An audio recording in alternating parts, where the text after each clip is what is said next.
Olá pessoal, hoje eu vou falar um pouquinho sobre o meu trabalho intitulado Estudo da fotoionização de moléculas de C2H4O. Meu nome é Jennifer Fofana, eu sou aluna de mestrado na Universidade Federal do Paraná, sob orientação do professor Dr. Milton Masumi Fujimoto. Eu organizei essa apresentação da seguinte maneira. Primeiramente, eu vou dar uma breve introdução acerca da molécula e do fenômeno da fotoionização. Depois, vou falar sobre a simulação computacional e os métodos que são utilizados. Vou mostrar alguns resultados e as conclusões. Então, a molécula-alvo desse estudo é o óxido de etileno, que é um éter cíclico encontrado na forma gasosa na temperatura ambiente. Está presente na atmosfera terrestre e é frequentemente associado a diversos tipos de câncer, como o câncer de mama. Foi encontrado no corredor do câncer de Louisiana, às margens do rio Mississippi, nos Estados Unidos. Cabe ressaltar que entre as localidades de Baton Rouge e Nova Orleans, a taxa de incidência do câncer de tireoide, por exemplo, é 50 vezes maior do que a taxa nacional. E isso se deve provavelmente ao fato de que entre essas localidades tem cerca de 150 indústrias petroquímicas e refinarias que acabam por emitir substâncias tóxicas na atmosfera, dentre elas o óxido de etileno. Agora, sobre a fotoionização, é um fenômeno que pode ocorrer na atmosfera e é descrito da seguinte maneira. Então, um fóton com energia H cortado ômega incide sobre a molécula, aqui descrita como AB. Essa molécula absorve esse fóton de maneira que vai para um estado excitado e, posteriormente, ejeta um elétron, ficando a molécula, então, ionizada. A fotoionização pode ser comparada com o processo de espalhamento de elétrons por moléculas, tá?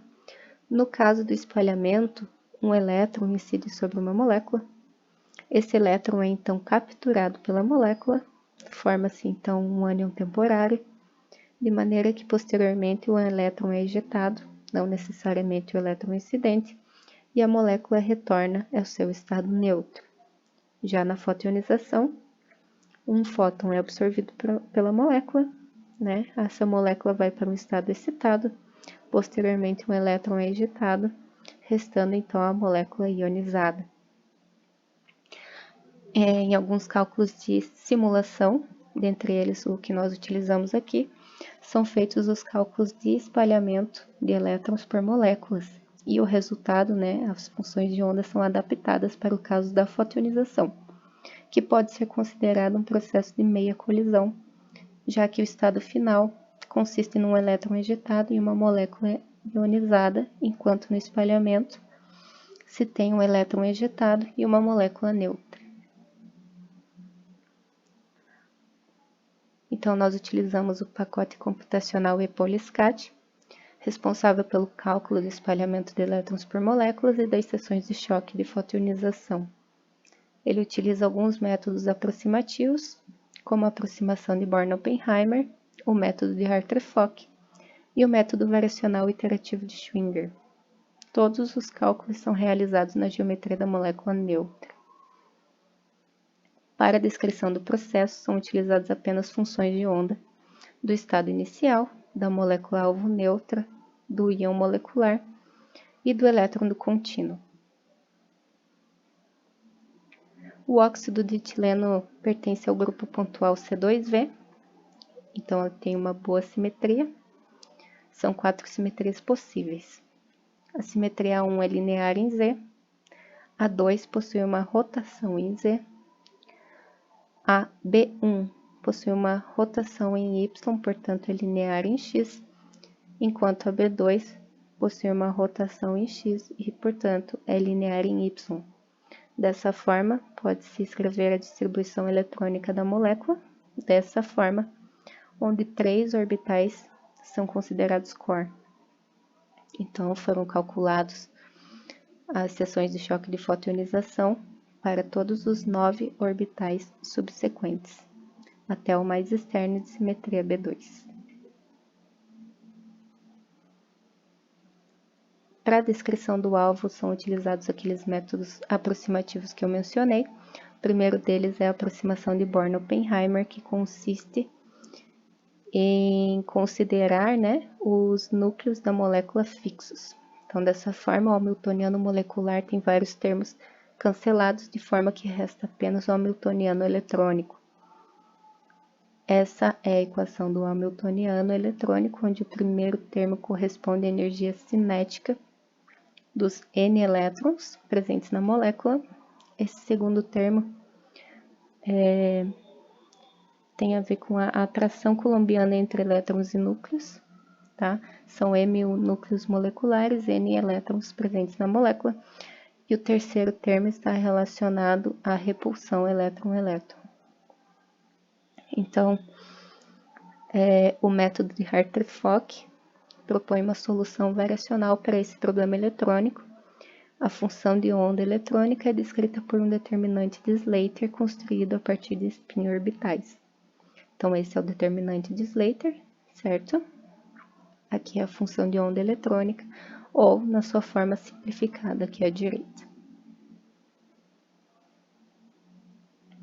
Posteriormente, utiliza-se a equação de Rotan-Hall, que propõe uma solução da função de onda de Hartree-Fock como uma combinação linear de orbitais atômicos conhecidos.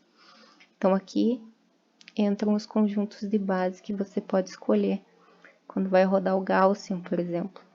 Nós utilizamos o conjunto de base Correlation Consistent, a AUG-CCP-VTZ. Então, em seguida, utiliza-se a equação de Lippmann-Schwinger, que otimiza o cálculo de espalhamento, e o método variacional iterativo de Schwinger, que computa o estado final das funções de onda. Então, graças ao método de Hartree-Fock, o estado final do problema da fotoionização é reduzido ao problema de uma única partícula espalhada. Então, você está lidando apenas com um elétron em uma molécula. Aqui eu trouxe o resultado do orbital mais externo, de simetria B2, tá? Que possui as seguintes transições permitidas por dipolo, que é a B2, A1 e A2. Então, essas são as simetrias que o elétron do contínuo pode ter. Estão plotadas aqui à esquerda, onde pode-se observar que todas elas possuem o mesmo comportamento, estão coerentes. Todas têm um valor máximo da seção de choque em torno de 17 eletronvolts. Isso quer dizer que tem uma maior probabilidade de ocorrer a fotoionização nesse orbital quando o fóton possui uma energia em torno de 17 eletronvolts, tá? E de forma a obter em qual energia esse fotoincidente tem que ter, de forma que ocorra, né, que tenha uma maior probabilidade de ocorrer a fotoionização da molécula como um todo, é plotando as curvas, né, somando todas as curvas individuais, tá? Então, aqui está a contribuição de todos os orbitais. Pode-se observar que a maior probabilidade de ocorrer a fotoionização se encontra em torno de 17 eletronvolts. Mas não se sabe se o orbital que mais contribui para esse máximo da seção de choque é realmente o orbital mais externo. Então, para isso, pode-se plotar as curvas individuais. Então, são feitas as somas das simetrias dos elétrons para o elétron do contínuo, de forma a obter uma curva só para cada orbital. Então, aqui, por exemplo, do orbital mais externo está em rosa. Aqui o seu valor máximo em torno de 17 eletronvolts, mas com valor de seção de choque em torno de 17 megabarns. Se você olhar um pouco mais para cima, pode perceber que tem uma curva aqui em vermelho, correspondente ao orbital 10, que possui um pico em torno da energia de 17 eletronvolts também, só que com uma seção de choque próxima de 28 megabarns. Então, esse orbital contribui mais para o pico da seção de choque de fotoionização somada da molécula. Então, isso significa que, para ocorrer a fotoionização, tem-se uma maior probabilidade quando o fóton incidente tem uma energia próxima de 17 eletronvolts.